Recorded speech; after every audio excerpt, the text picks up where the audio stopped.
Y a-t-il des opportunités value en Pologne en ce mois de juin 2025? C'est ce qu'on va regarder ensemble dans cette vidéo. Pensez à vous abonner à la chaîne et à activer la cloche si ce n'est pas déjà fait. On commence tout de suite avec les paramètres de ce screener value polonais.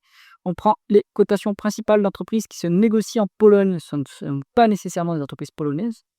On prend des entreprises qui appartiennent aux industries qui ne sont pas exclues de la liste. Donc on enlève tout ce qui est immobilier, assurance, banque, automobile, pharmaceutique, biotech, 100 millions de dollars US minimum de market cap, 3 fois l'EBITDA en dette nette maximum, un rendement des capitaux investis de 7% et une valeur d'entreprise sur EBITDA de 3.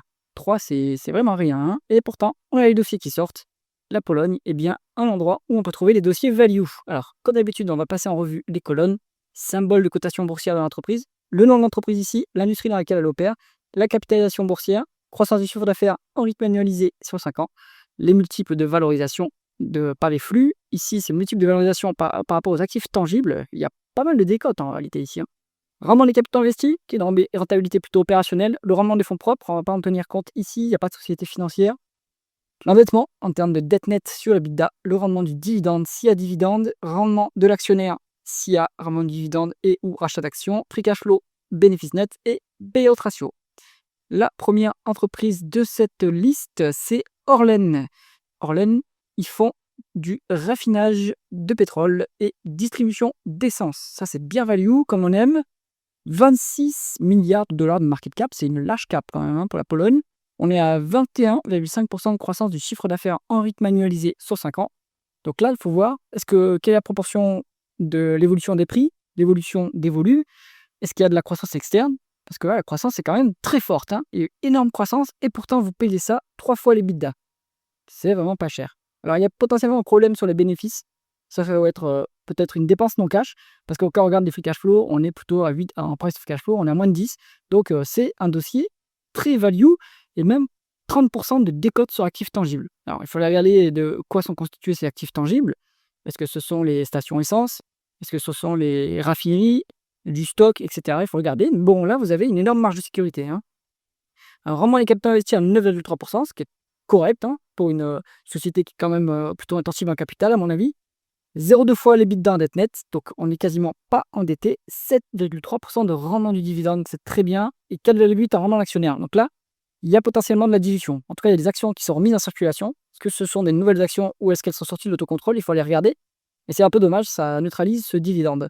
Bon, on a des free cash flow à 2,9 milliards contre 770 millions de bénéfices nets, ce qui représente à peu près du coup le triple en free cash flow. Le dividende est soutenable, hein, soutenable quand même par rapport au free cash flow. Donc là, magnifique, hein, vous avez un bon petit dossier, bonne croissance, rentable, value, il y a du dividende. Bon, après, c'est en zloty polonais, mais bon, c'est une monnaie qui, à mon avis, va devenir de plus en plus solide. Ensuite, on est sur PGE, Polska Grupa Energetyczna, je pense que ça se dit comme ça.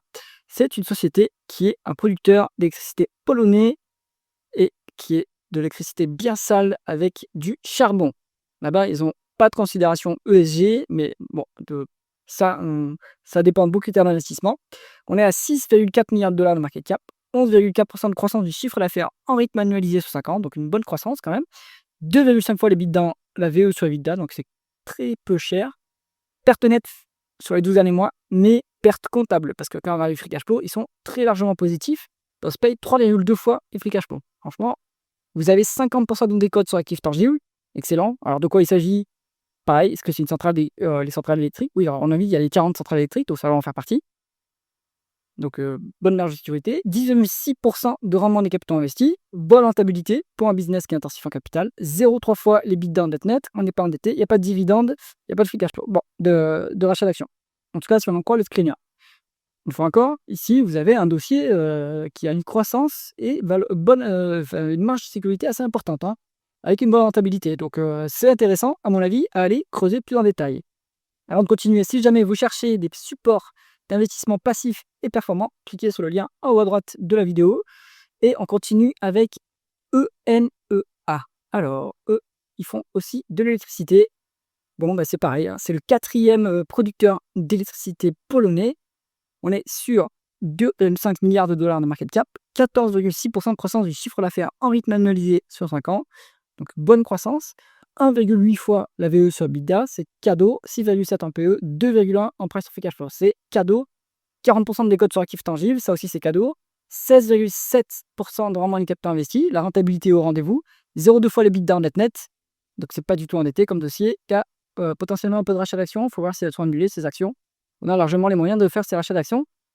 Une fois encore, vous avez un dossier qui est attractif. C'est quand même, ça reste une grosse mid-cap, croissance, valorisation intéressante, rentabilité. Franchement, très bien. Ensuite, vous êtes sur Kernel Holding. Alors ça, c'est plutôt une boîte ukrainienne. Ils sont cotés en Pologne. Ils sont spécialisés dans la production d'huile et de gras, surtout de tournesol. Voilà. Bon, il faut voir où est-ce que sont leurs champs, évidemment, mais je pense qu'ils sont plutôt à l'ouest de l'Ukraine. 1,3 milliard de dollars de market cap. Donc là, c'est une grosse mid-cap. Moins de 2% de croissance du chiffre d'affaires avec manualisé sur 5 ans. Donc attention, est-ce qu'ils ont baissé en volume ou est-ce que c'est une baisse de prix qui les a impactés? Il faut regarder. C'est toujours compliqué d'investir dans des boîtes qui font de la décroissance. Maintenant, peut-être que cette décroissance est maintenant derrière la boîte. 2,4 fois la VE sur EBITDA, c'est pas cher. 7 en PE, 7 en price to cash flow, c'est vraiment pas cher. 0,6 fois les actifs tangibles, les capitaux propres tangibles, donc vous avez 40% de décote, très bien. 12,7% de rendement les capitaux investis. Bonne rentabilité, pas de dette au bilan, pas de dividendes de verser. À mon avis, ils peuvent verser pas mal de dividendes en fait, cette boîte. Bon dossier également, il faut voir où est-ce qu'ils sont implantés en Ukraine, mais vous avez une bonne rentabilité. Bon, alors il n'y a pas de croissance, il faut vérifier quand même la croissance si elle revient. Au-delà de ça, sinon c'est très très bien. Enfin, on a Grenesia. Alors eux, ils font de l'énergie renouvelable, panneaux solaires, enfin énergie photovoltaïque, des éoliennes. C'est à la mode en Europe. Ils font aussi du stockage. On est sur une small cap ici maintenant, 364 millions de dollars de market cap, moins 2,9% de croissance du chiffre d'affaires en rythme annualisé 5 ans. Attention, donc pourquoi est-ce qu'il y a des croissances et est-ce que ça revient sur ces dernières années? Il faut vérifier. 2,9 fois la VE sur EBITDA, c'est pas cher. 4,2 en PE, 3 en price to free cash flow, c'est cadeau. 20% de décote sur actifs tangibles, ça aussi c'est cadeau. 8,6% de rendement des capitaux investis, bonne rentabilité. 0,2 fois l'EBITDA en net, autant dire qu'il n'y a pas de dette. Ça ne verse pas de dividendes, mais ça pourrait à mon avis, donc peut-être dans les prochaines années. Là aussi, vous avez un bon petit dossier. Après, c'est pas un business qui moi m'intéresse particulièrement. Je préfère les autres business plus traditionnels, mais ça se regarde aussi. Donc en fait, vous avez ici 5 titres qui méritent d'être creusés plus en détail, je pense. Et la Pologne, c'est encore assez sous-évalué. Il y a encore pas mal de pépites à aller chercher. Donc après, il faut y avoir accès. Il faut un broker qui vous permet d'acheter des actions polonaises. La monnaie, je pense qu'elle est relativement solide. Ils doivent avoir une sorte de soft peg avec l'euro. Donc à mon avis, ça doit bien fonctionner. Donc pourquoi pas, il y a des choses à faire en Pologne. J'espère que cette vidéo vous a intéressé. Si c'est le cas, mettez un pouce vers le haut et pensez à vous abonner à la chaîne. À bientôt.